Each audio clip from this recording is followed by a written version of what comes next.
Hello, everyone. Welcome. My name's Sarah Rafson. I'm the Associate Director of Public Programs here at the GSD. And on behalf of our Public Programs team here, which includes myself, Raquel Rivera, and Matt Smith, we're thrilled to welcome you to the 2024 Frederick Law Olmsted Lecture by Whiston Spirn, Restoring Nature, Rebuilding Community.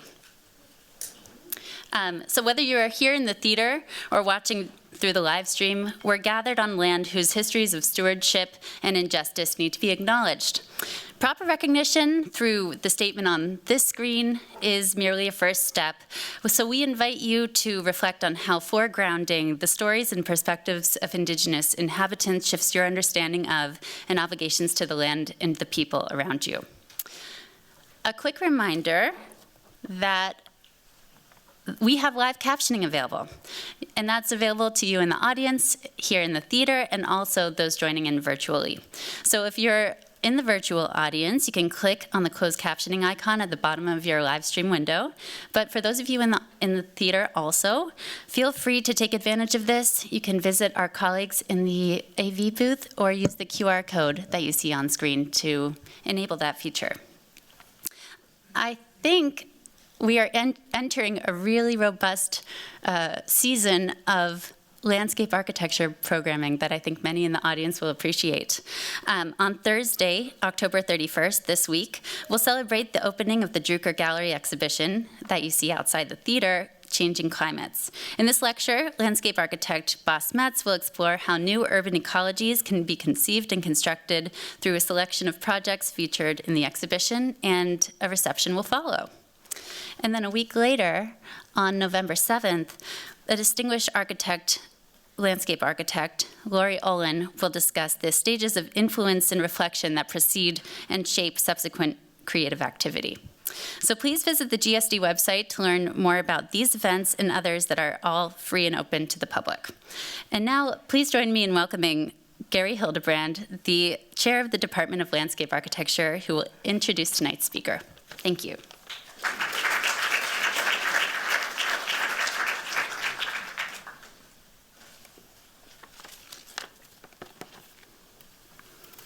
Good evening and welcome. Thank you, Sarah, and thanks to Raquel and Matt and the entire public events and communications team for support and good cheer always. Tonight's event, which has a great crowd,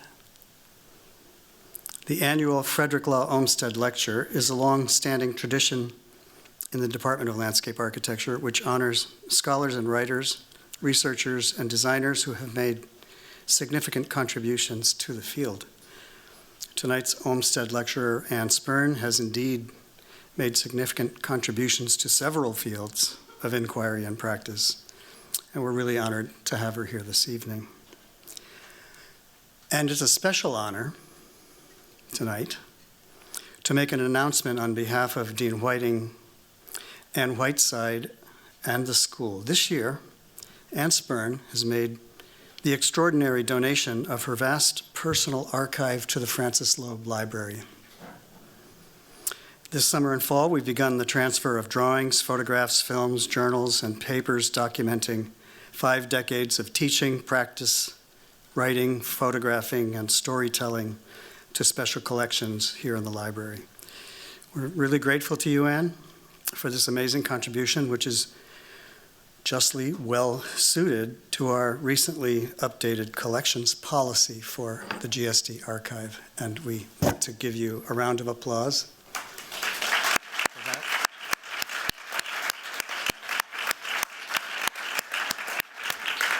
And a couple of flowers in gratitude to your amazing gift. And we can put them here. And they'll be here next to you while you tell stories this evening. Amazing to have Ann Spirn and Laurie Olin a week apart. Amazing for me because they were both my teachers. So very special for me because some of you know, Ann was a teacher and advisor to me when I studied here at GSD in the 1980s. One of the many pleasures of serving as department chair is you get to invite your favorites to come and share their work. Indeed, when Anne's first book arrived, The Granite Garden, Urban Nature and Human Design, in 1984, I landed in the first seminar with Anne, and we used the book as a text. I think we had advanced copies right over in room 109.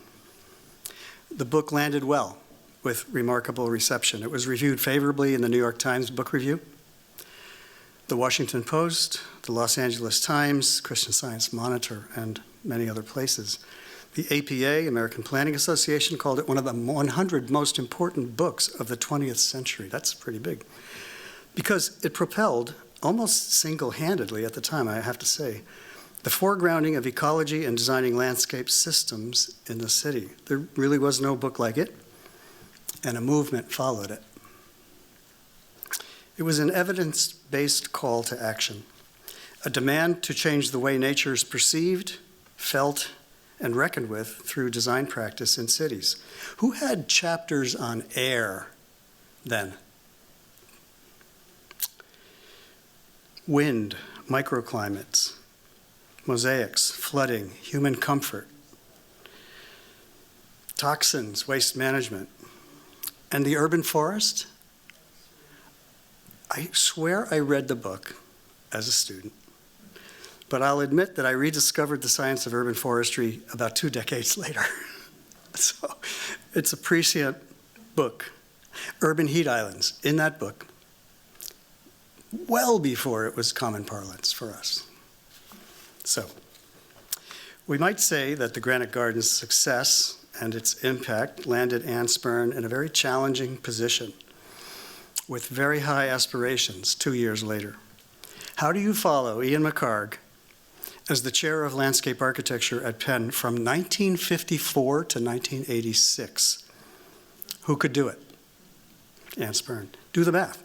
McHarg held the reins for something like 32 years, and he was an imposing and demanding figure, but it had to help that Anne had worked alongside him at Wallace McHarg Robertson Todd for 4 years during the planning and design of the 25,000-acre town, groundbreaking town, of Woodlands, Texas.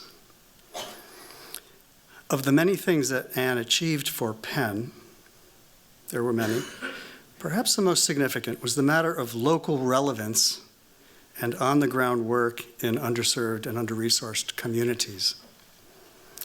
It's not easy to do that in the context of a research university. Things get in the way of it, but it should be easy somehow. Starting in 1987, she directed the West Philadelphia Landscape Project, an action research program integrating research, teaching, and community service. I don't think there was anything of its kind then either. The program, well, she had done it here at GSD with Boston Urban Gardeners, but it really took off in the Philadelphia Landscape Project. That's why you heard Bruce Springsteen on the way in, Philadelphia. Good choice, Anne. She wrote the playlist. Well, anyway, her program was cited as a model of best practice at a 1999 summit at the White House for leading scholars and artists in public life. Now, The Buried River, Restoring Nature, Rebuilding Community, a book in progress, which Anne will partly preview tonight, describes this research in action, as she calls it, and the lessons it holds for building safer, healthier, more beautiful, and more equitable communities. So back to her earlier publications and creative work. Her second book, The Language of Landscape, in 1998, argued for an improved landscape literacy as essential to a more environmentally sound practice of design and placemaking. She argues in that book that landscape is a form of language with its own grammar and metaphors, and that we endanger ourselves if we fail to curate our interventions on Earth without great fluency in that language. A beautiful thing.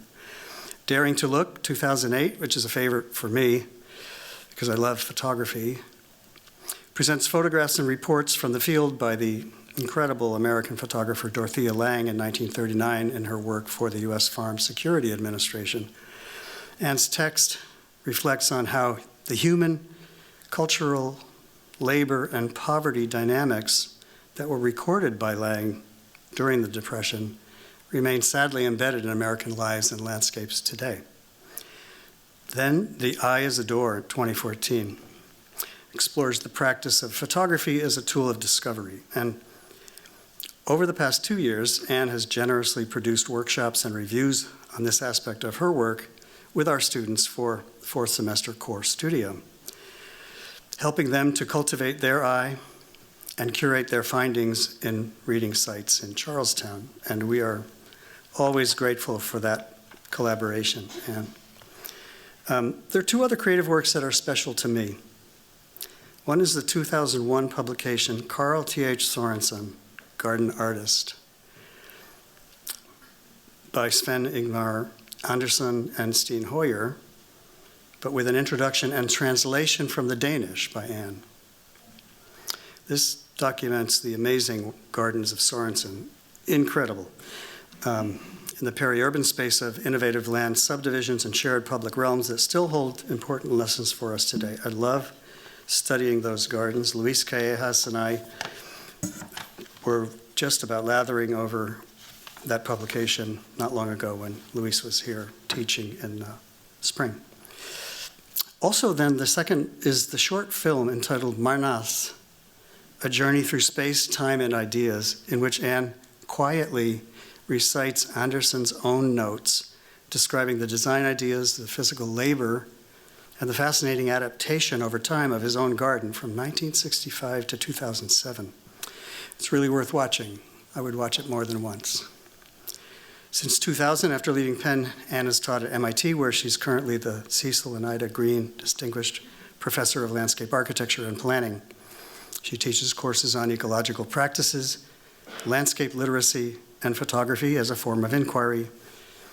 And these courses are very popular with our students. They go down the street to be in those courses.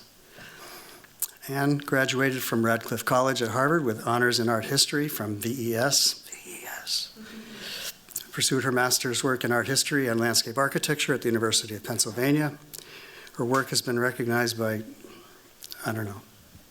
dozens and dozens of awards, including Japan's International Cosmos Prize for, quote, contributions to the harmonious coexistence of nature and mankind, and the Cooper Hewitt National Design Award for Design Mind, gotta love it, for a visionary, quote, who has had a profound impact on design theory, practice, and public awareness. A few other noteworthy ones: the Sir Geoffrey Jellicoe Award from the IFLA, International Federation of Landscape Architects, 2018, and the ASLA Medal, which is the very top honor, in 2020. There are lots more. An amazing career. Please welcome warmly Anne Spirn.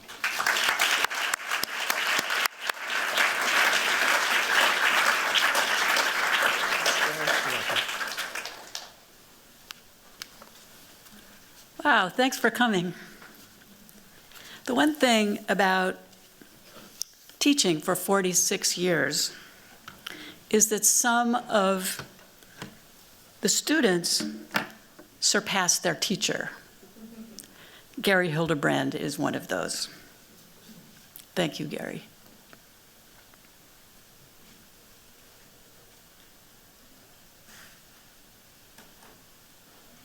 One day, many years ago, I saw an enormous hole in the street. I crept to the edge, looked down into this deep hole, and was astonished to see a big, brown, rushing river. The buried river spoke to me. You walk on rivers. We flow under city streets and buildings. You may bury us, but our force cannot be subdued. The buried river was a revelation. Cities are part of the natural world. The cave-in was a warning. We ignore the forces of nature at our peril. The buried river was a sign. We need to adapt the city to natural processes. The buried river posed a challenge: how to overturn centuries of conventional city building that aims to control through brute force processes of air, earth, water, and life. How to transform a system that was meant to protect city residents that now threatens health and safety. How to design a new system and transition it from the old. This is not a challenge to explore in the abstract. It calls for engagement with real people in real places to make discoveries from which principles can be drawn. My talk today is the story of a quest to understand the river's revelation, to interpret its signs, to meet its challenge, to heed the cave-in's warning. Mill Creek is the name of the buried river that spoke to me. The questions it posed and my search for answers led to a series of ever-deepening mysteries and discoveries. Where did the buried river flow? Why was it buried? And what were the consequences of that burial?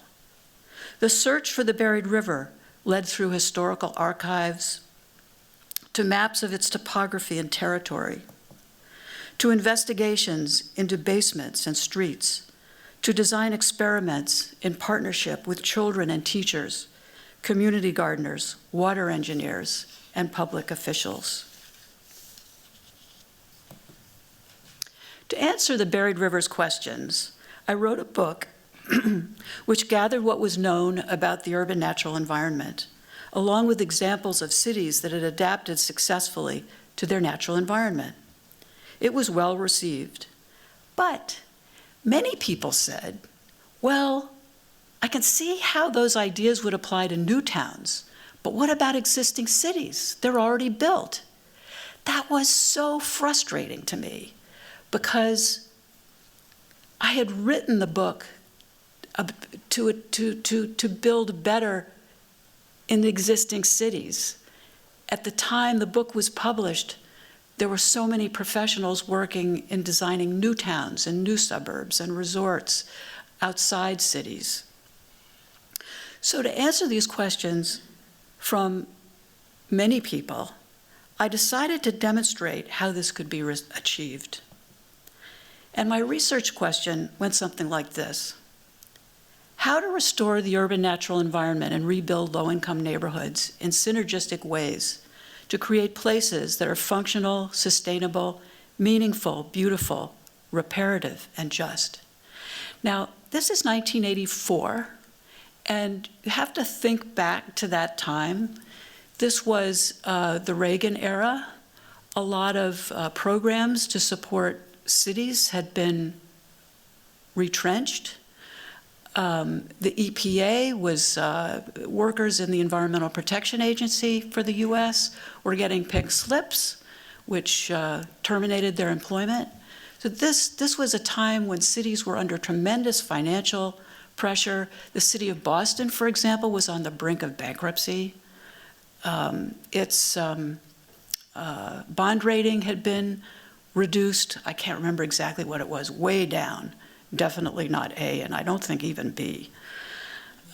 So this was the environment of looking for ways to do multiple things with single initiatives that could take in and embrace both the restoration of the urban natural environment at the same time as rebuilding inner city communities. We didn't have the resources then to do both. And that was part of this initiative. I would argue today, we don't have the resources that we need to address the huge challenges of climate change that face us. At the same time as, if we try to address the calamities of migration and the disparities in income that we're seeing today. So I think it's just as important today, even though our cities are more healthier economically, to think about how can we address both of these challenges simultaneously and synergistically. So I was here at the Graduate School of Design teaching. The Granite Garden came out in, as I said, in 1984. And to answer these questions about what about existing cities, I decided to undertake research here and also teach. I taught an elective studio each year in urban open space. And so the vacant urban land research and studios were offered here in 1984 to 1986.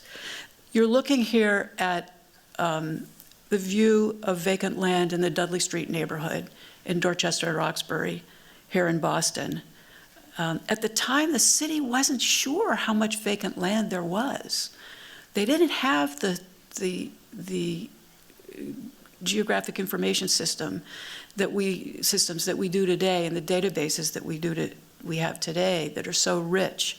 They estimated that there were maybe somewhere around 15,000 vacant properties. I mean, vacant land, not just vacant buildings.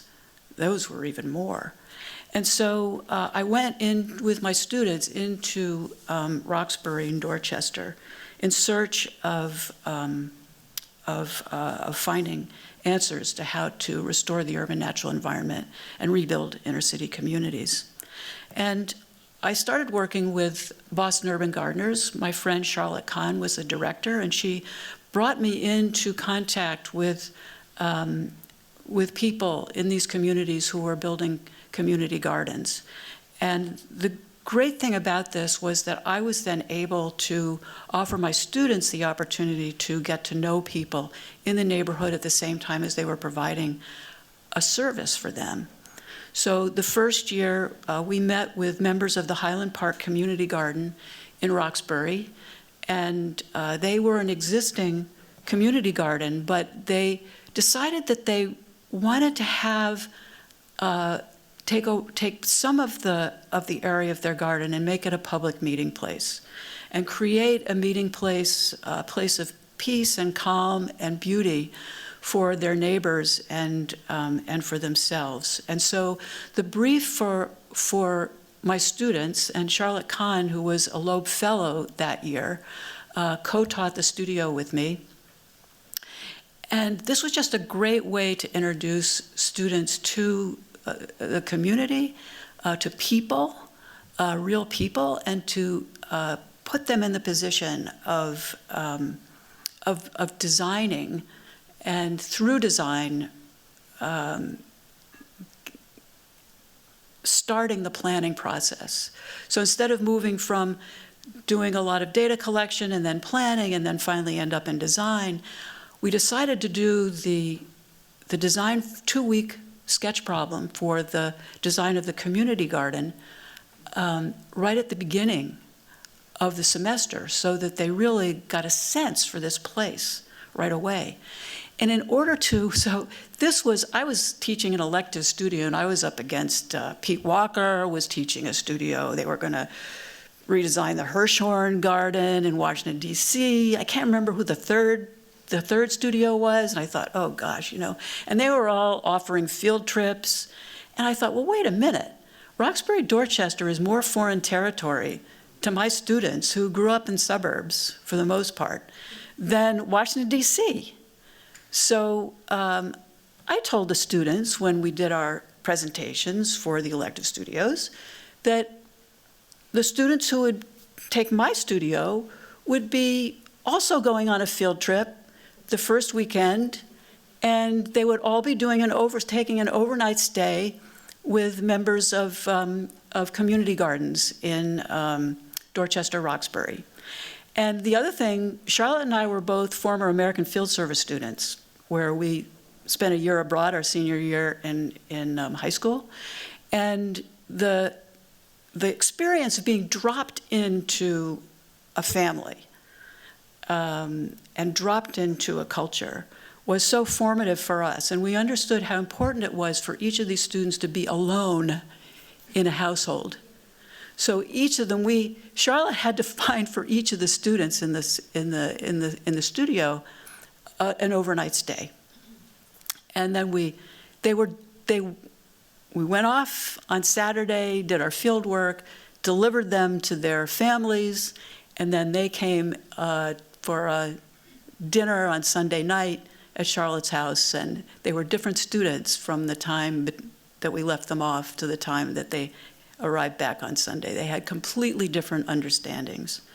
So we also, in that first meeting that weekend with the Highland Park gardeners, we had decided to ask them what their favorite open spaces in Boston were. And as a way of starting a conversation about what the vision for this newly designed meeting place in their garden would be like. And no sooner did one student ask that question than one of the gardeners said, "The Fenway Rose Garden." Wow. And then everyone else said, "Yes, the Fenway Rose Garden."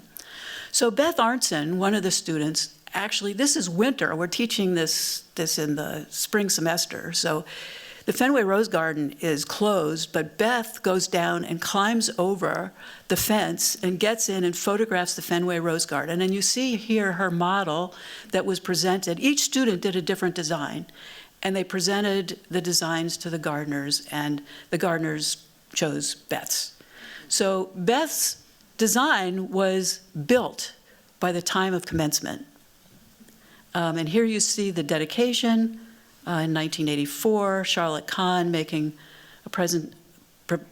presenting a plaque to Ed Cooper, who was the former president of the NAACP here in Boston, and the garden was renamed for him. As you see, there's a vacant building just across the street. There was another vacant apartment building on one side of the garden. And here you see in 1997, we came back and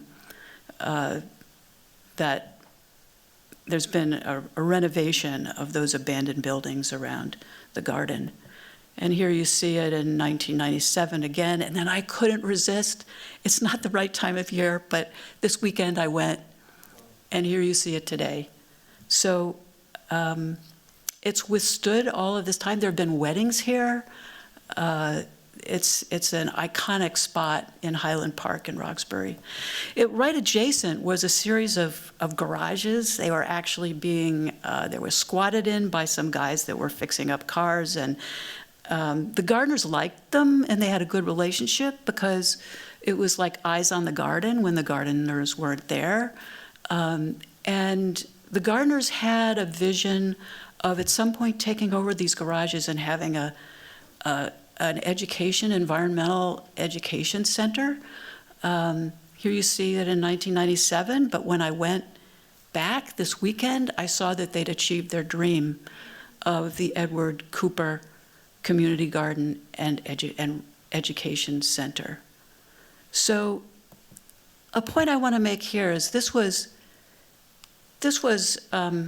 good design can be a catalyst for community development. And I've seen this again and again and again. I've worked with my students to they've designed community gardens, more in Boston and also in Philadelphia, and good design can really be an important adjunct to community development. So at the same time then, after designing the garden, and as I said, it was built that spring, we were also looking at the vacant land in Boston. And in the Dudley Street neighborhood where my studio worked in 1985, Charlotte Kahn suggested that we do the studio there because she said about 30% of the land is vacant, but Alianza Hispana and Nuestra Community Development Corporation have gotten the right of eminent domain from the city, and they're going to develop, I think it was 200 units of moderate income affordable housing. And so I decided to, do the studio there, and we started doing mapping. All of the orange you see here is housing it's land that was once occupied by houses, and by the 1985 was vacant.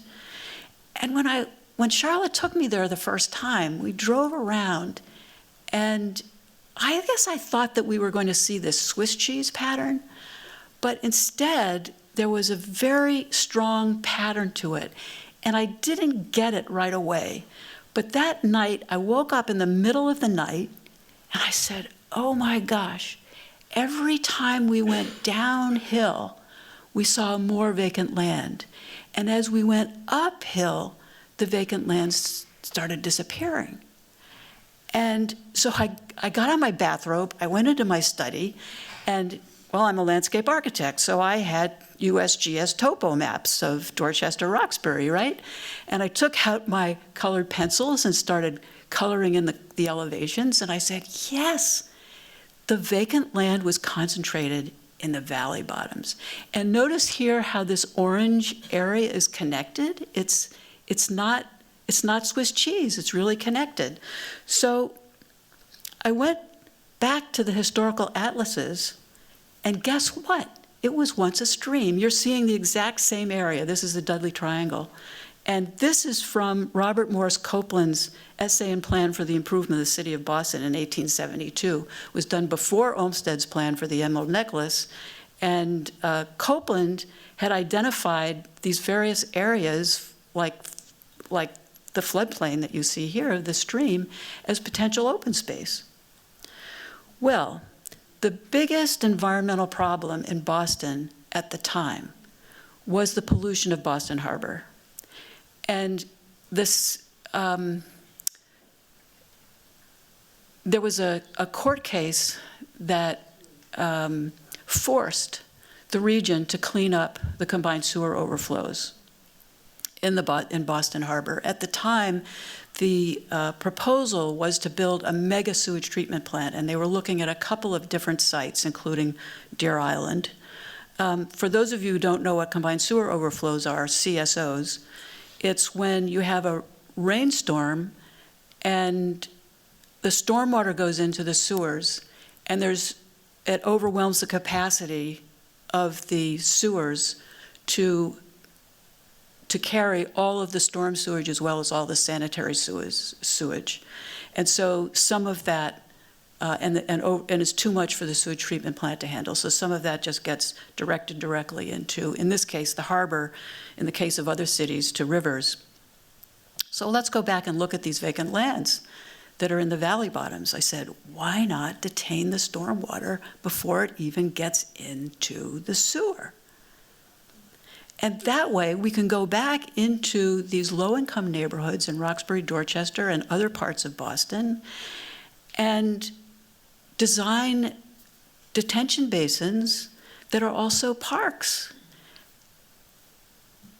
Well, I was invited by the American Institute of Architects to come and give a public lecture at the Boston Public Library on the future shape of the city. And so I gave this lecture presenting these ideas.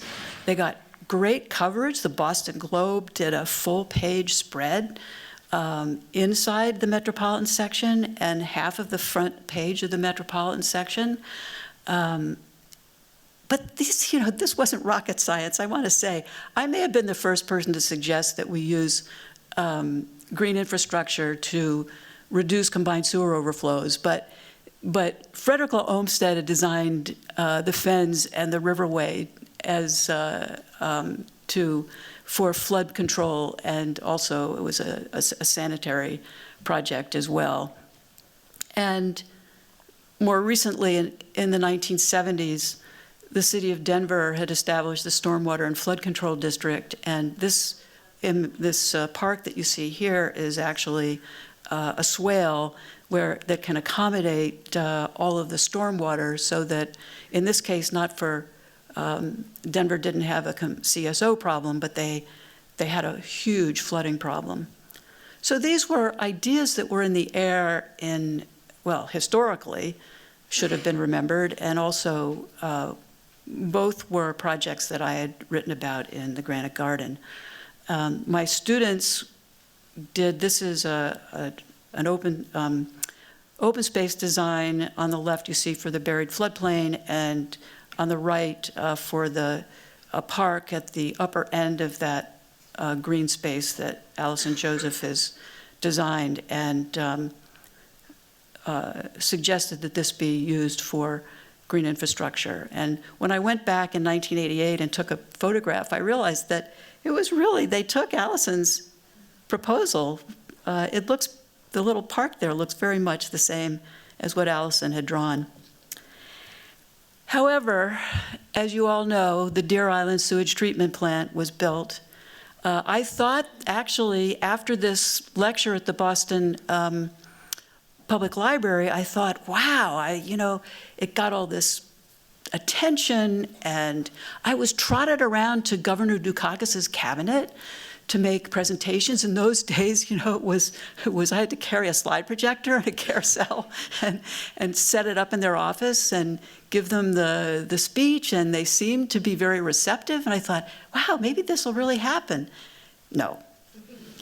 At the time, I thought it was just because I was too late in the process, and the contractors and the engineers were all lined up, to answer the RFPs and get the jobs. And as you know, for all those of you who fly in to Logan Airport over these bulbous structures, this is the Deer Island sewage treatment plant. So I would have at least hoped that my colleagues would be supportive. I'm sorry to tell you, this was not easy. I had some senior colleagues say to me, "You're not a civil engineer, what do you know about this?" And I had another colleague who said to me, "You're going to get our students murdered taking them into these neighborhoods." Anyways, I went to Philadelphia, and at least there I was chairman of the department, so, So I established the West Philadelphia Landscape Project in 1987 as a laboratory for generating, exploring, and testing models for restoring urban nature and rebuilding low-income communities. And I thought, this is great. I'm in here on the ground floor. Philadelphia has the same problems. They're of combined sewer overflows, but they're not being forced. There's no court order yet, but it's coming down the line. At some point, they're going to have to face this. And I also knew that the city planning commission, that the next community they were going to do a plan for was West Philadelphia. So that was in the wings, in the next 6 years, and I thought, this is terrific. Boston didn't work because I was too late. But now I'm here early, and this could really happen. So I came to, when I started the work when I was here at Harvard, I went into Dorchester, Roxbury, looking at vacant land as an opportunity to restore the urban natural environment. But I was looking at air, earth, water, life, and ecosystems. I didn't know it was going to be water.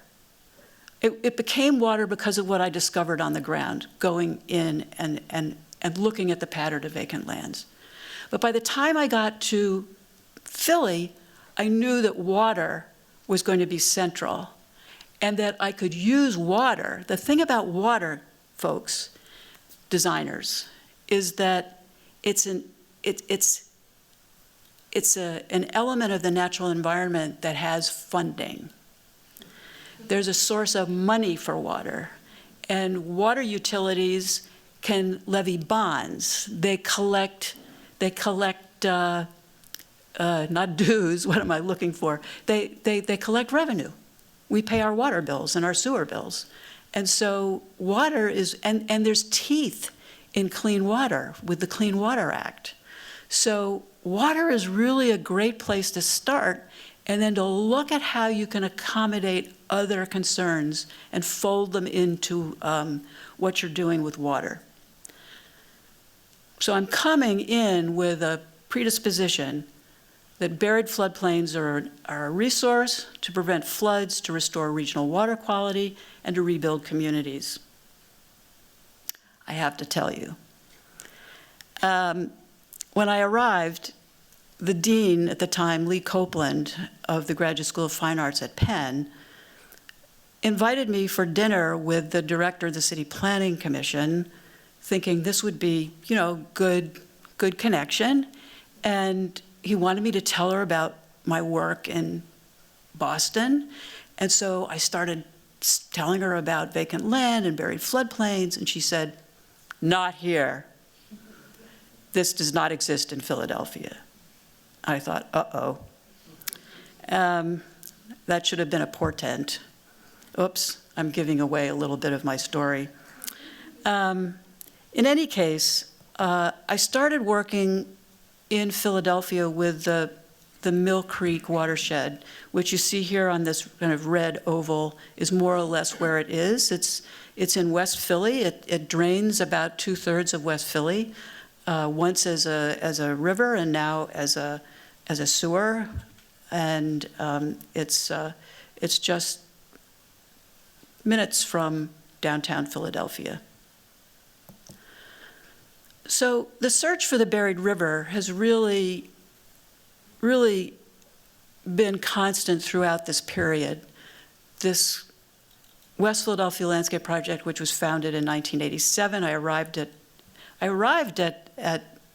Penn the fall of 1986, and the president of Penn had already started talking to the Pew Charitable Trust about a project, a greening project for West Philadelphia. So I walked right into a process where this funding for 4 years of work, building community gardens and other landscape projects in West Philadelphia this proposal was already underway, and I said, let's expand it to a landscape plan so that there's some context for these individual greening projects.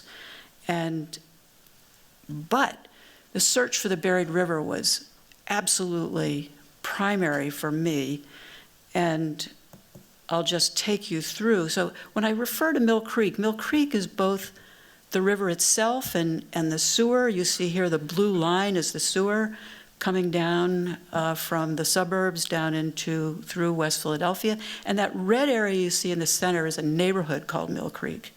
So it's both a river and a buried river and a neighborhood. And guess what? It's the buried river I told you about in the beginning. It is the one that I walked over and looked down into this hole. And here you see an article from the Philadelphia Bulletin in 1971 that shows the hole when it first started opening, the cave-in. But actually, when I got there, it was an entire block from one intersection to the other, from building wall to building wall, was just this big hole. So, pardon the graphics, this is 1988 vintage GIS of the first mapping of the sewer and the historic streams of West Philadelphia. We looked through the historical archives, and here you see it in the process of being buried. This is in the Mill Creek neighborhood, about 1883. What I want you to pay attention to here is how this is being done. It's a process of both digging out and filling on top. And look at the upper left-hand corner of this photograph, and what do you see? You see it's already been constructed. There's a darker area of soil where it's been dug out. And then there's this lighter sediments on top, which are cinders and, other stuff. And look at what's built on top already, houses. What were they thinking? And by the way, I know what was in that lighter area because this spring, I was in Philadelphia at the time when they were digging out the buried floodplain to put in some green infrastructure in a playground of a school I was working with. And they had this huge, huge mound that was about as high as the balcony that they dug out. And it was full of old boots and glass bottles. I went and collected some of these nice blue glass bottles to bring home, Pepto-Bismol, and just, so it was just trash, all mixed in with these cinders. So no wonder there were cave-ins. And here you see we continue to map the buried floodplain. GIS was getting better and better. The city data was getting better and better. And I don't have time to tell you the whole story about how we've tracked and mapped the buried floodplain over all of these years. But what you're looking at here is a portion of the Mill Creek neighborhood. The grayish area tone that runs from the lower left to the lower right to the upper left is the buried floodplain, which we defined at this point as from the lowest elevation to 10 feet above. And the dashed black lines are indentations, are bowl-shaped indentations within the buried floodplain. The green is actually a series of parks and playgrounds that were developed on a cave-in, site of a cave-in 1961 that demolished over 100 homes. And the orange, reddish areas are vacant lots. And what I want you to notice is most of these larger vacant areas are within the buried floodplain, that darker zone. The ones that are outside that zone tend to be missing teeth, or vacant corners. So here's that beginning of that cave-in that led to that whole diagonal that became vacant in the 1961. Here you see another cave-in from 1952 in a different part of West Philadelphia, but these cave-ins were happening again and again from the 1930s through the 60s into the 70s. And this was part of our landscape plan. Of course, there would be a Mill Creek Park. The idea is that it's not a park as you might think of it. It could be made of many different properties, some of which are commercial properties like a nursery or a garden center, but ones that are appropriate to be on a buried floodplain and could also capture stormwater and hold it. So that's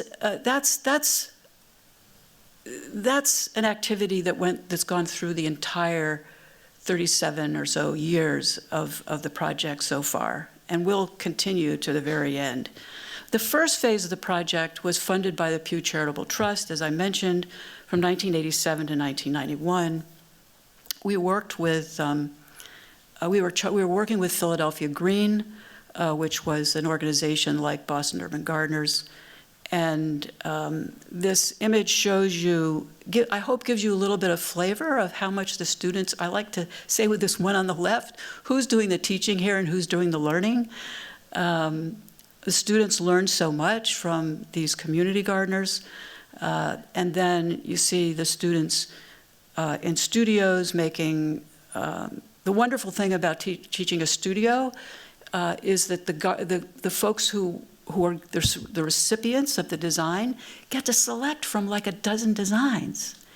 And you wouldn't believe the reviews. The students take their models into the local community center, and the gardeners all come around and look. And believe me, the students have never gotten more devoted attention, because one of them is going to be chosen to be built. And so there's a stake here for the students, and there's a stake here for the gardeners. And so that these are actually great reviews that they get. And the gardeners are actually well, they're definitely smart, but they actually can read very well.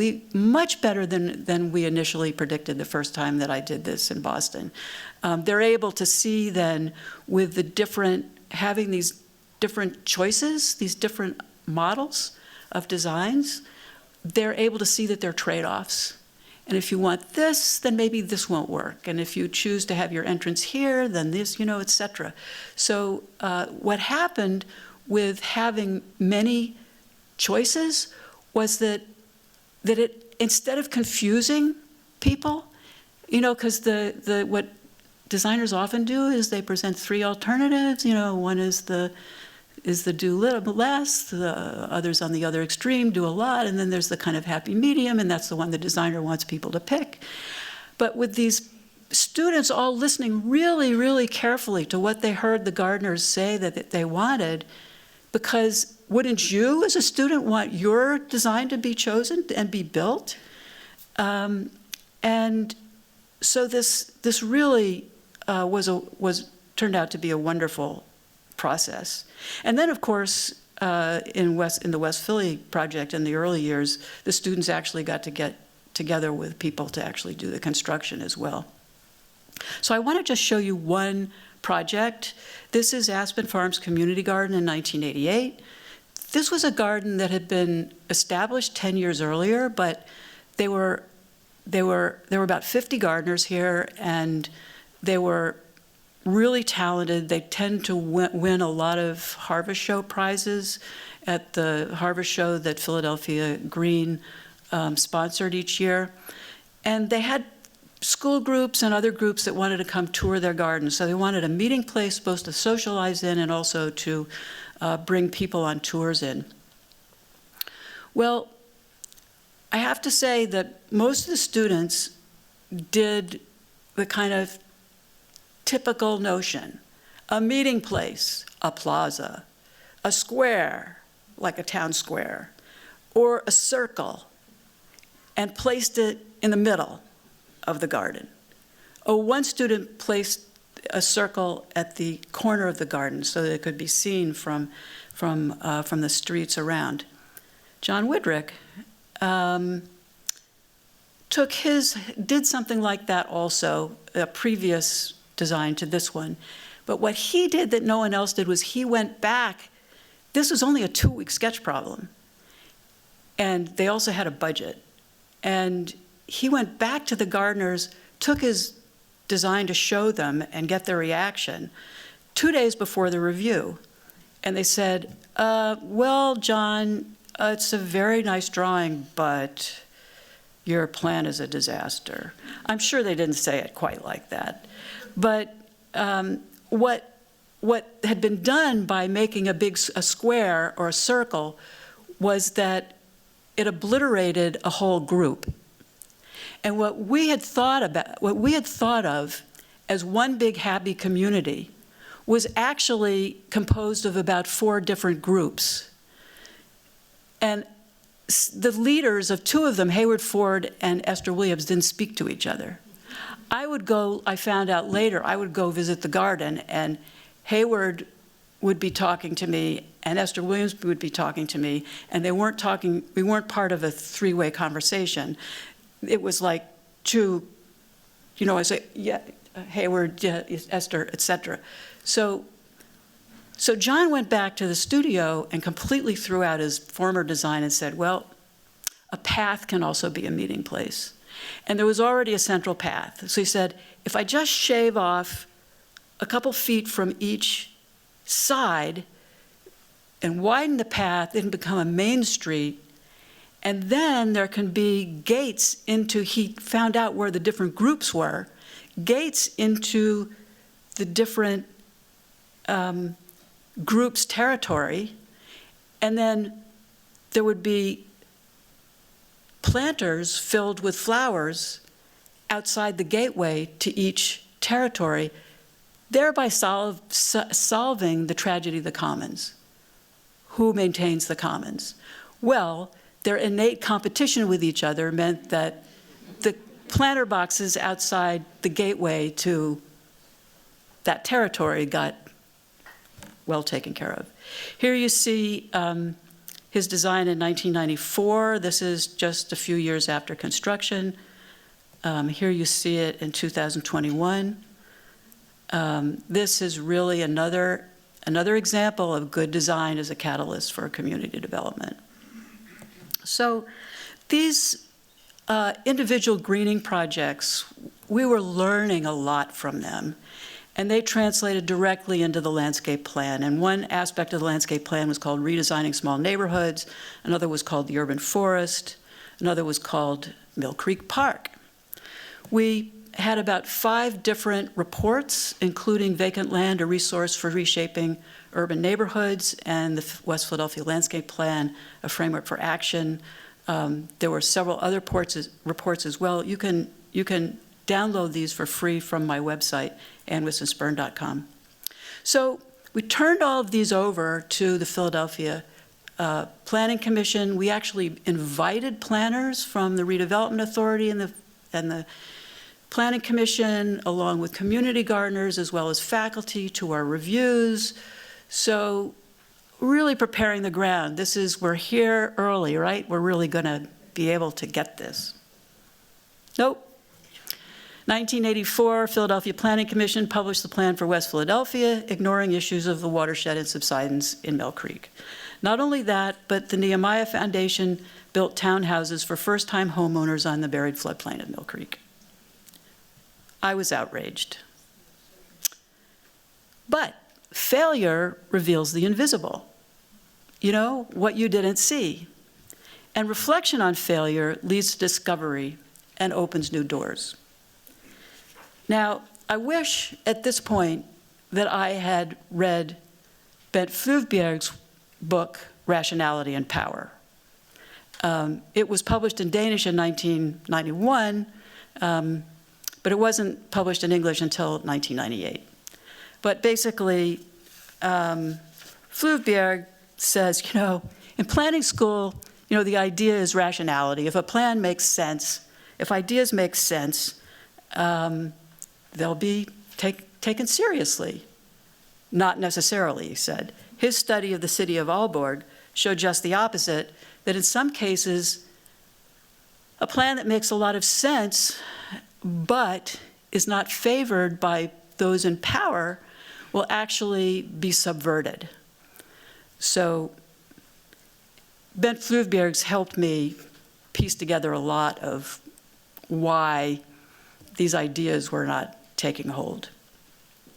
But meantime, what to do? I hadn't read Bent Flyvbjerg at this point, and I thought, well, maybe it's a matter of just let's try grassroots, getting people in the neighborhood, and, you know, because people in the neighborhood didn't know really about the hazards that they faced.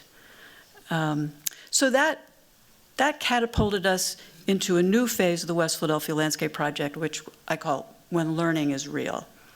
It could have chosen to go, somebody asked me once, why didn't you go into churches? But the University of Pennsylvania had a wonderful program called the Center for Community Partnerships that had been started by a good colleague of mine named Ira Harkavy. And Ira had been after me for quite a while to get involved with the Center for Community Partnerships, which was based in schools. And the idea was that individual faculty would, as part of their regular course, their students would go into a Philadelphia public school and work with teachers and children in that school. And so I said, okay, Ira, I'm ready. And he said, what school do you want to work with? And I said, well, if I had my druthers, it would be a middle school, because elementary school, they still have to get through middle school and hormones and adolescence. And high school, they're already on a trajectory. But in middle school, you could really catch a point in a kid's life to open up possibilities. He said, okay, well, there are quite a few number of middle schools. I said, well, the most important thing actually is that the school be on the buried floodplain. And he said, I don't know where the buried floodplain is. I said, but I do. Just, you know, tell me the names of the schools and their addresses. So he goes down a list of schools, and then he gets to Sulzberger Middle School, 48th and Fairmount. And I said, bingo. Not only is it on the buried floodplain, it's in the Mill Creek neighborhood, and it's 1 block away from Aspen Farms Community Garden. So that was that. And it's surrounded by vacant land. Not surrounded, but there's a lot of vacant land around and nearby the school, which you see here in the right-hand side of this image. So in one class, I taught 2 classes, one each semester, that went into Sulzberger Middle School. And here you see a class called The Power of Place, and Public Landscapes Landscapes as Public History was a book by Dolores Hayden, and it was a text for this class, which I called Power of Place. The students went in with primary documents starting from pre-colonial period, the Lenape Indians, all the way to the present. And the idea was that they brought in primary documents, old maps, old prints and engravings, old texts, newspaper articles, planning documents. Lewis Kahn did the Mill Creek redevelopment plan in 1950s. And that was one of the plans that we brought in. They critiqued Lou Kahn's plan, and they were really amazed that this famous architect had been working right there in Mill Creek. But the idea was no lectures. Lead the students to glean the information through asking leading questions. So what's this wavy line? What do you think this wavy line is? Can you find out where we are on this map? And Sulzberger Middle School is just to the left of this wavy line. And then let's look at this. And then, oh, uh-oh. Look at this line of the sewer and look at these buildings they've already built on top. What do you think is going to happen to those? And where is this? There's Sulzberger Middle School in this atlas from 1927. And you see that curving line? That's the line that we just saw in the previous image. The curving line that's coming of the sewer, that's coming from the lower right, and a curve, and then up right to the east of Sulzberger Middle School.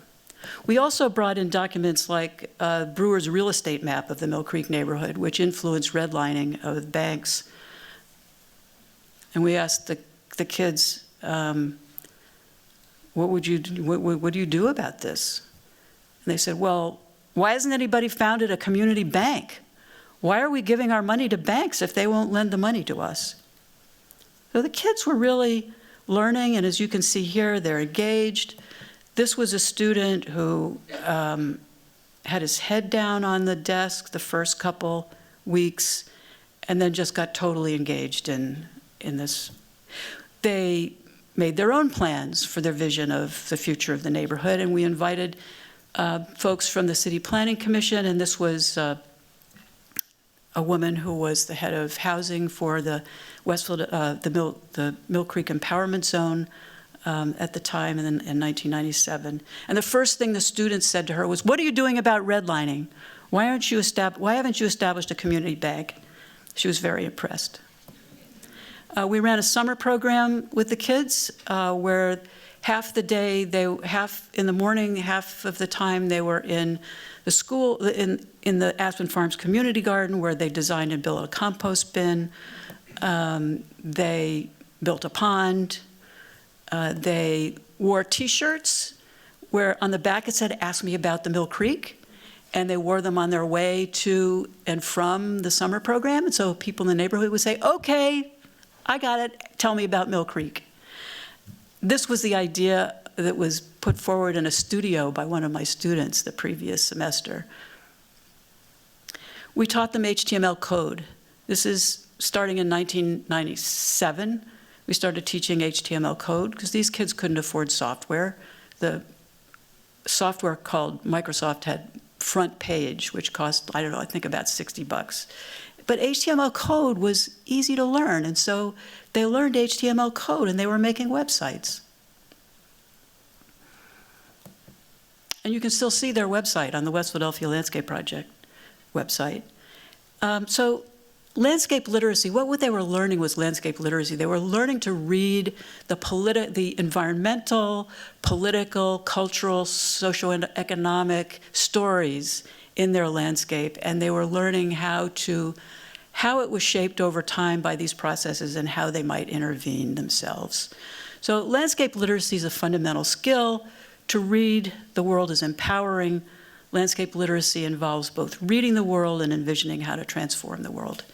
And my book, The Language of Landscape, which is the second in this trilogy, of which the one I'm writing now, The Buried River, is the third, was published in 1998. And the prologue, as you see, is the Yellowwood and the Forgotten Creek, and the epilogue is Reimagining Mill Creek. And every single chapter in the book has material from the West Philadelphia Landscape Project in it as the project itself was a laboratory for testing these ideas.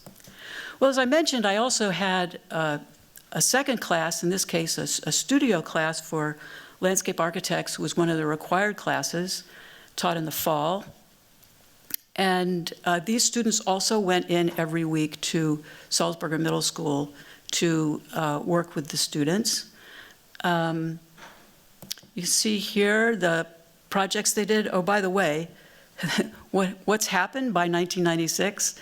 There's an internet, there's the web, and the West Philadelphia Landscape Project website went online in, I think it was March of 1996. The New York Times first website went online, I think it was January 1996. So we were right there. And there weren't that many websites at the time. And so within a year, we had 1 million hits on our visits to our website. And so what I had the students do in my studio was every project was presented online. And I think this is the first landscape architecture studio for sure that was entirely online. I was inspired by Columbia University School of Architecture had a paperless architecture studio the year before, which gave me the idea. So here you see the different projects that they had over the course of the semester: Revealing Urban Waters, which was a sketch problem describing the place, Cultivating the Forest, and Restoring Urban Waters. And I just want to give you one example of designs by two students who worked together. The challenge here was to design an outdoor classroom for the school that was also a detention basin and a wetland water garden.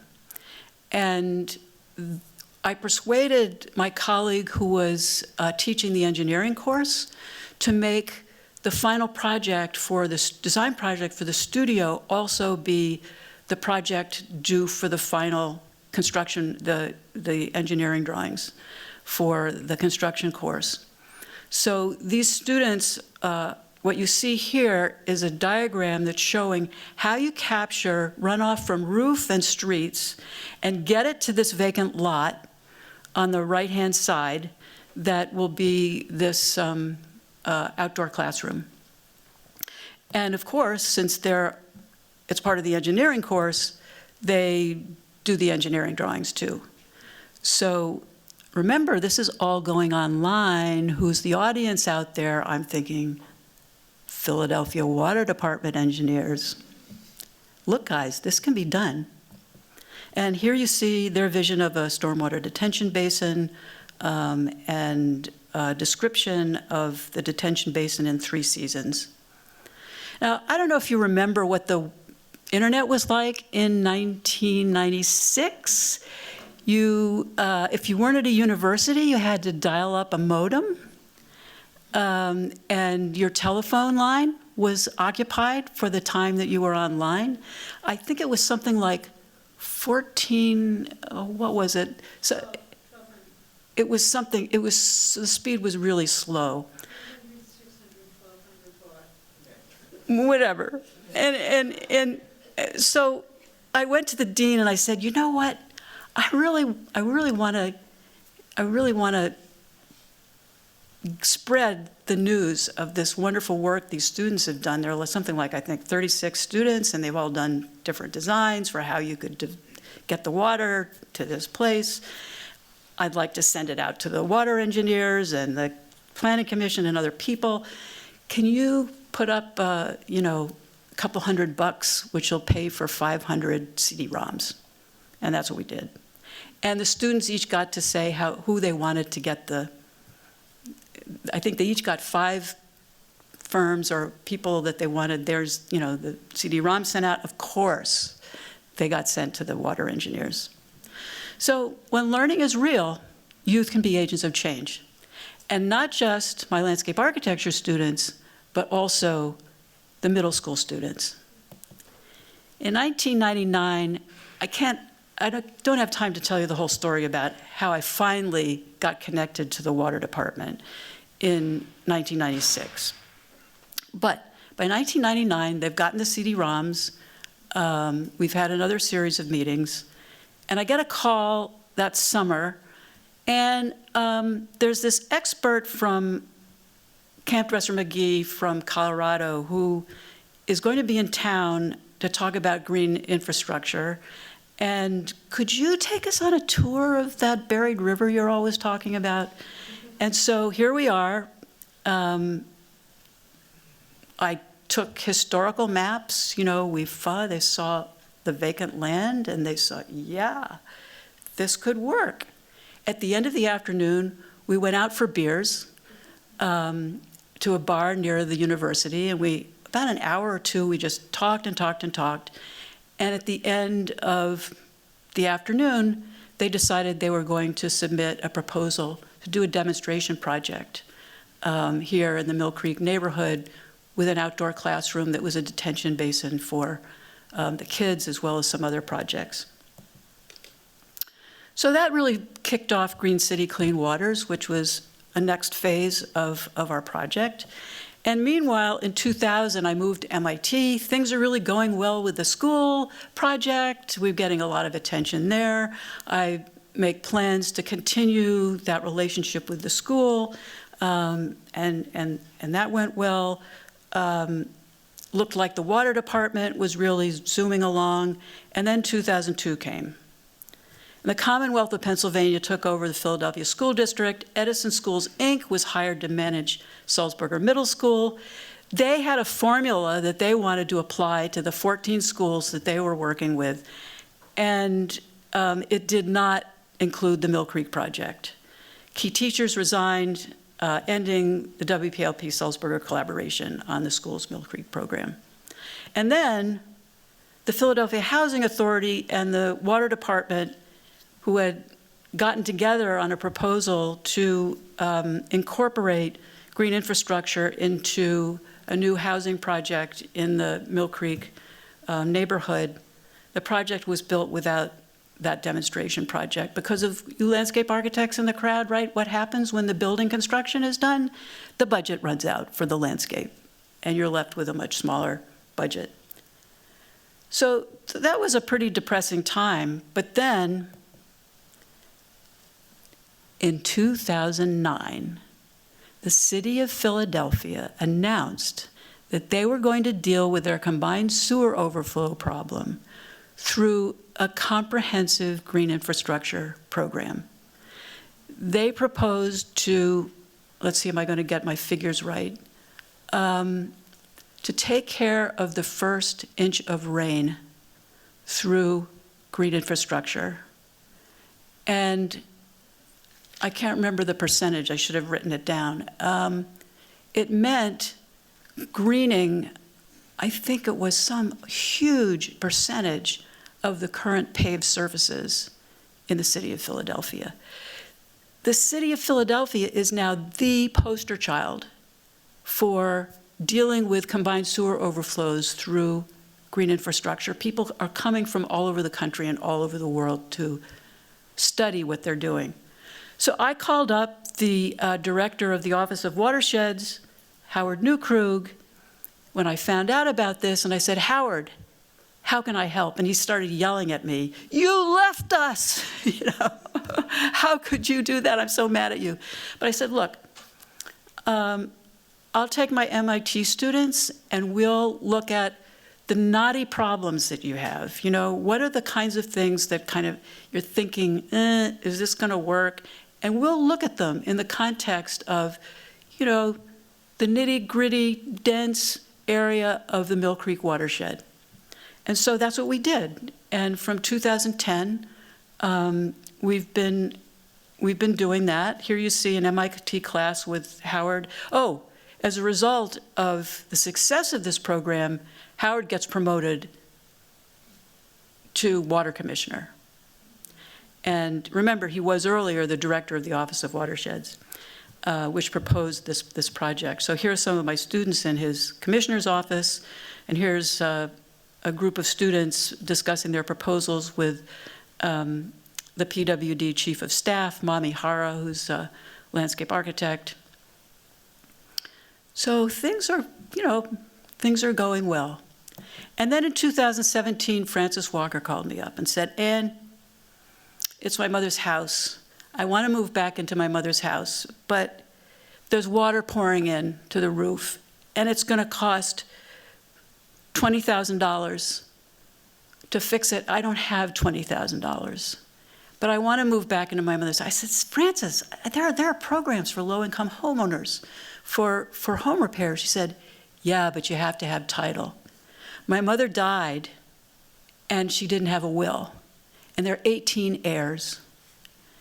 And no one wants to pay the taxes, so the taxes are piling up every year, and we don't have the money. And I don't know what to do, I need your help. I said, Francis, I don't know anything about housing.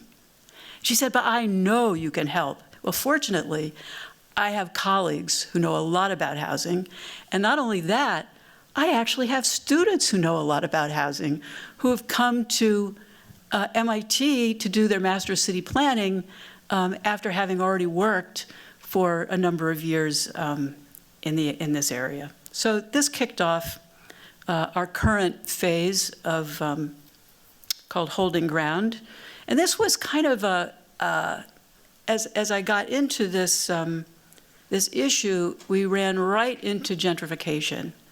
And these neighborhoods I'd been working with for 80 years, they'd been subject to disinvestment. And then suddenly, what seemed like it happened overnight, of course it didn't happen overnight, but it seemed like it. It was now, these neighborhoods are now subject to speculation and development and gentrification. And it's really been tough. You go through the neighborhood and you see these signs. They're in your face all the time. They're actually stickers of these signs that get put on people's doors so they can't avoid it. One man told me, Ann, this is worse than redlining. He said, redlining, you knew it was there. But this, it's in your face all the time that if you fall behind in your taxes, because if you're 3 years behind in your taxes, a speculator or developer can ask the sheriff to bring your house to sheriff's sale, and then you have to come up with all the back taxes or your house will be auctioned off. So it's really a really terrible situation. So I've been working first with a church, and now I'm working with a school. In fall of last year, 2023, I was approached by a new community garden.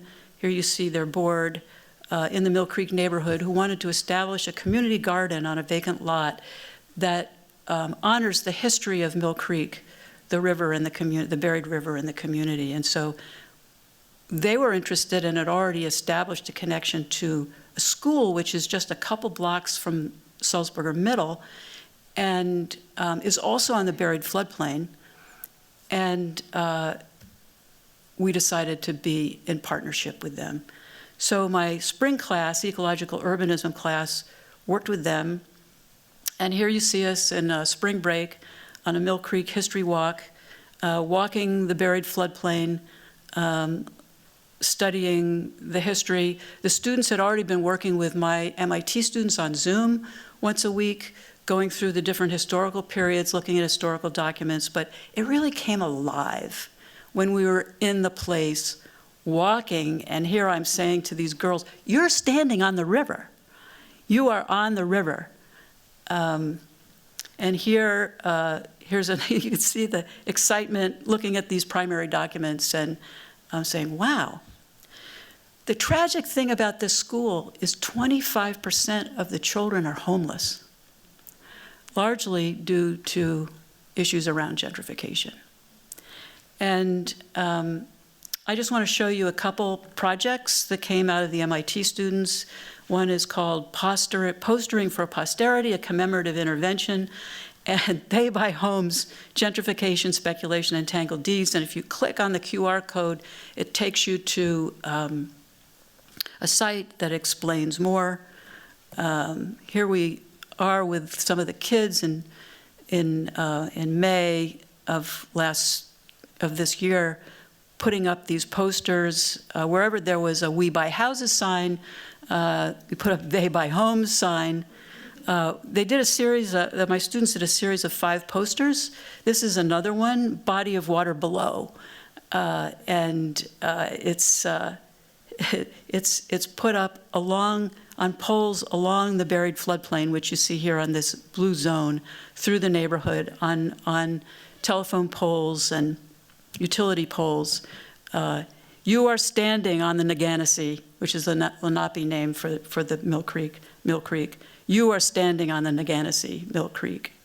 And you click on the QR code and get more information. The 8th grade history class that we worked with decided they wanted to write a book, which they did, called Honoring Mill Creek, Black Legacy Through a Buried River. We put it all together, their book with my students' final projects, into a report called Honoring Mill Creek, the Community in the Buried River. So this is all about educate, advocate, demonstrate, evaluate, reflect, and so on and so on and so on, in a loop. So I've learned a lot over the past 40 years working in these neighborhoods, seeking answers to the questions posed by the buried river. There's so many more stories I'd like to tell you, but there just isn't time. Each story represents something learned. I guess you'll just have to wait till the book comes out to get the rest of the stories. But I hope that what you've heard tonight may give you some ideas for lessons that you can take away and apply to your own work, given your own experience. So the story of Mill Creek is about more than a buried river. The same ideas and forces that buried the river are those that have altered the atmosphere, producing rising temperatures, deadly winds, and wildfires, flouts, drought, and rising seas. The same ideas and forces that produce profound inequities among the communities of the buried river are those that have created a widening gulf in wealth and opportunity, causing displacement, despair, anger, and violence. The catastrophic cave-ins to come, magnified in scope and scale, threaten the collapse of environmental, social, and economic systems. To avoid that collapse will require new ways of thinking and working, new collaborations, new stories. We must heed the cave-in's warning, understand the buried river's revelation, recognize it as a sign, and take up the buried river's challenge. What would it mean for a city to be ecologically robust and socially just? What would such a place be like? Through what means might such a vision be accomplished? And how might change be created and sustained? The West Philadelphia Landscape Project represents one small step to answering such questions. I invite you all to join me in this quest to answer the questions the buried river posed. Meanwhile, for more on these campaigns, past, present, and future, please visit my websites. Thank you.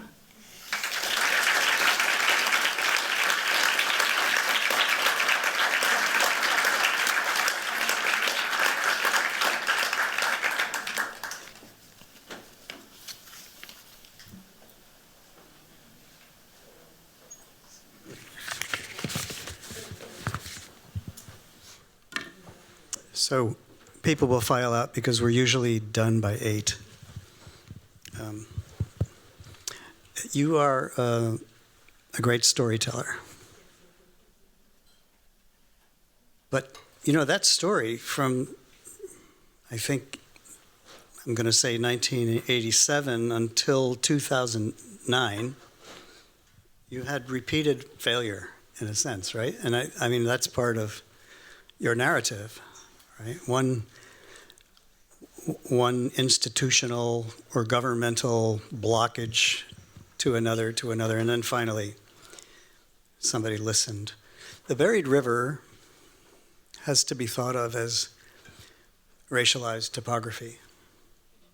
And this is something we heard about at length last year in a lecture by our friend Kofi Boone. And it's powerful. It's almost as if the issues that you raised in Dorothea Lange persist and continue to persist for those communities. I want to ask you something quite different about your talk and about your work. And we're only going to have time for a question or two. So, I read in an interview that the Granite Garden prescient, as it was a kind of presaging of landscape urbanism and ecological urbanism.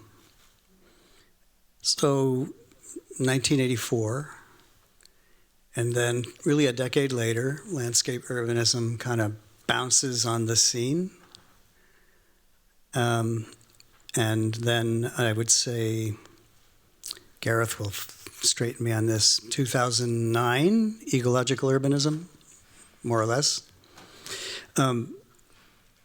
It would be quite a legacy to think of, your that work as like pushing forward on those boundaries, and then people sort of really taking hold with it. In the interview, you were asked about this.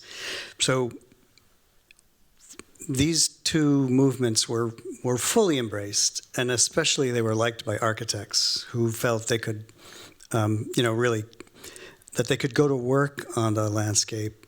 And so, that was good because there's enough work for everybody. And then you said something really interesting, which is they thought it was new. It wasn't. Can you just say something about that? Well, it's not new. I mean, the point I made in the Granite Garden is I drew many historical case studies.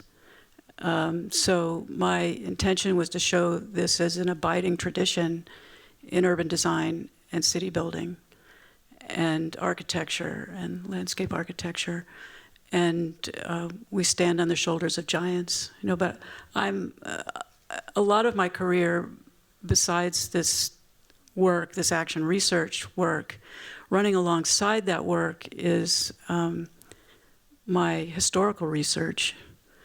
So publishing an article on Frederick Olmsted, on Frank Lloyd Wright, on Kevin Lynch, on and one article in particular tracing, I think, what did I say? Renewing the Great Tradition, was published in the Journal of I can't remember which. It was Gary Hack was editing it in honor of Kevin Lynch. But I think why be so concerned about being new, I guess, is my question. I honor the past, and there's no question that without my teachers and without the examples from the past, my work wouldn't be here. I could say that another way. The reason that I raise it is that I think the career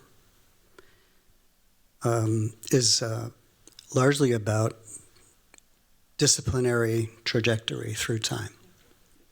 That's how I want to see your work.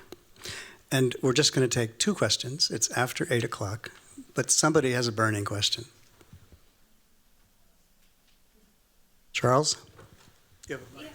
Oh, thank you, and thank you. It was a year ago, plus or minus, when we saw you here with Kunjun Yu, in an all too brief Q&A at the end there as well. Thank you for this, and I went back to Granite Garden knowing that I would be seeing you this evening, and it is interesting in this sort of continuum to think also of Halpern. You have Denver Skyline Park in there, and so I would insert Larry in this conversation. But the question I want to ask you, as someone who had embedded in this presentation this evening the introduction of the internet, the role that Penn ceased in that moment, yesterday's newspaper had the news that the Baltimore Sun will no longer have any featured journalists at all. It's all going to be garbage. Sorry, I don't have an opinion about that. But I guess what I'm wondering, seeing also when Bob Campbell was at the Globe and knowing that the underlying theme for all of this work you've shared with us this evening is giving it legs so it can be realized. So what is your message to us in this new world order where journalism, I mean, the Washington Post hemorrhaged 200,000 subscribers yesterday. Where do we go to get the word out for a good idea? Well, we should use every medium we have. And publications are one, but the internet is really powerful. I don't even know how many millions of people have been to the West Philadelphia Landscape Project website now. I know that MIT keeps track of, because of OpenCourseWare, of the number of visitors that come to, individual visitors that come to my course websites, because they're all open. There's no password. And all the student work is posted on those websites and archived back years. That I think was 5 years ago that something like 40,000 people had come to my Photography as Inquiry website and my ecological urbanism site also. I mean, so the internet I still think is very powerful. I, as you said, I mourn the decline of print journalism or even online journalism. But I think it's important for us to be not just speaking to the choir, but to find media. For me, I'm a book writer, so for me, it's when I first met the woman who became my editor from 1978 till she died at the age of 90 in 2008 or so. When I first met her, she said, "Well, what's your book about?" I was just starting to write it. And I said, "Oh, it's about nature in the city and what the city would be like if we only thought of it as part of the natural world rather than separate." And she said, "What do you want to accomplish with the book?" I said, "I want to change the way cities are designed and built." She said, "Who's your audience?" And I said, "Architects, landscape architects, urban designers, and city planners." And she looked at me like I was crazy. And she said, "What? Do you think architects, landscape architects, and planners control the way the city's built and designed? What about politicians? What about developers? What about voters? What about journalists?" And she said, "I think you've got a good idea here. If you change your mind, send me a book proposal." And I said, "What's a book proposal?" And I then, the next 3 minutes, just scribbled as fast as I could. A couple months later, I came here to begin my career as an assistant professor of landscape architecture, and I realized my students didn't have time to read books. And I also thought, she's right. I thought back to my time working at Wallace McHarg, Roberts, and Todd, and Design with Nature, which was published in 1969, was the marketing lifeblood of all of Ian's work. In the recession of 1974, we still didn't have to market. Ian didn't, the rest of the office did. But the Design with Nature was the marketing. And I think, unfortunately, there's talk about the demise of the book. I don't believe it. I think that we all need to find our medium, whatever that medium is. But the other thing I want to say is that as a landscape architect, I didn't learn about power. I learned about natural systems. I learned about natural processes. I learned about design. I did not learn about power structure, and I didn't learn about organizing. There were lots of things I didn't learn that I had to learn bumping into these invisible obstacles that would be all too visible to Marshall Gans, for example, from the Kennedy School as a community organizer. But I had to learn them through, they were made visible to me through failure. So, yeah, this is a roundabout way of answering your question, but I think it's all about power. And we need to seize the power. We need to find ways to get our message out there and give people hope. That's the thing about designers that I love, is that we're optimists. Who would go into a design field if they thought they were going to make the world worse? And problems are opportunities. They're not just problems, they're opportunities. So each of us in our own way needs to find our own way of getting a message out. Well, I think it's a good note to end on. Thank you. I want to thank you for the talk, which is beautiful. I want to give you a big hug tonight for the archive. And I think it's a demonstration, really, right, of how knowledge can be transferred and how we'll be able to use it for generations ahead. And also for your insistence that planning and design must lead to action. Thank you.